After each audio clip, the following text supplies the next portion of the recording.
Hi, my name is Jen, and I'm a therapist here at Kindful Body.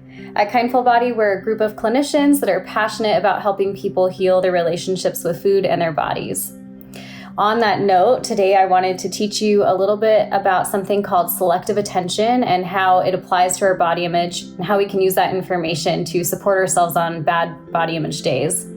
Selective attention is our brain's capacity to focus in on information from our environment that feels important and then kind of ignore the information that doesn't feel so valuable to us. The reason why we need to have this ability is because there's constant stimuli coming at us from all angles at all times. Even though right now, for example, I'm sitting in a calm, quiet room, there's the sensation of the chair underneath my legs. There's maybe some sounds coming from a few rooms over. And if I was fixating in on those, that type of stimuli, it would make it very hard for me to sit here and focus on recording this video for you. So selective attention is ultimately a really great thing that our brains are capable of. However, it's important for you to know that the more dangerous the stimuli is in our environment, the more likely we are to focus on it, which means that we will sometimes not be as aware of positive or neutral stimuli. So if you're being hunted by a tiger in the jungle, you're probably going to be completely focused in on that tiger, and you will not be noticing the beautiful flower right next to you. So the way that this applies to our body image is that sometimes throughout our life we have learned that it is dangerous, whether it's emotionally, physically, socially, to have a certain physical characteristic.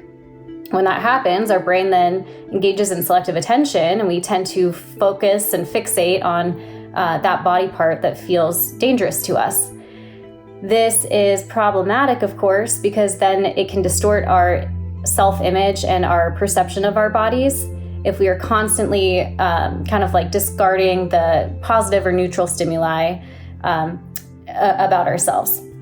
What we can do about this then is we can purposely make an active choice to counteract our brain's capacity for selective attention.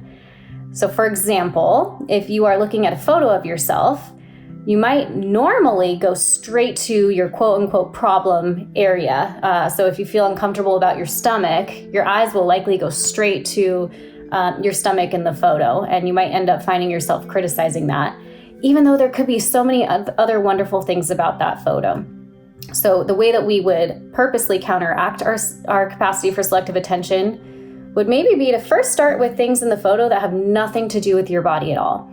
If you're outside, you can count how many trees are in the photo, or maybe there was someone walking a really cute puppy behind you that you didn't notice before, and so you can notice the puppy and what was it doing, and did the owner look like it was having fun, or whatever it may be. If you're with other people in the photo, you can look at maybe your friend's face as they were laughing because they were having a good time. Then you can start moving onto observing things about yourself or your own body, but we want to start with things that feel less triggering. So you could potentially notice what you were wearing that day and say, oh yeah, I remember I was wearing that shirt that's kind of yellow and cream colored, it has leaves on it, or okay, I'm remembering what shoes I had on. You also might want to go into this skill first having identified some parts of your body that you feel either neutral or positive about. When I bring this up with clients, a lot of the time people will say, well, there's nothing at all that I like about my body. There's nothing at all that I feel neutral about. I hate it all. So really, really, really try and fact check that. Most of the time, someone can find at least something that they don't hate. They might not love it, but that at least they don't hate. Maybe it's the shape of their nails. Maybe it's their freckles or how tall or how short they are. Maybe it's their hair color. So really try and find something that you at least don't hate about your body, even if it feels silly, like your ears or your feet, whatever it might be. So then you can use that as a tool, as part of this tool, and instead of going straight to, again, maybe your stomach or something that you would tend to criticize, look first at those other body parts to try and bring in new stimuli that you're not used to engaging with when it comes to your body.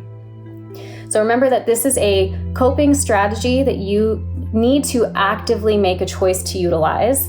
But when you make that active choice, you're opening yourself up to the opportunity for having more neutral or even positive emotions and thoughts about your body. It's not necessarily addressing the underlying root of why you're struggling with your body image, but it can give you a little bit of relief on those bad body image days.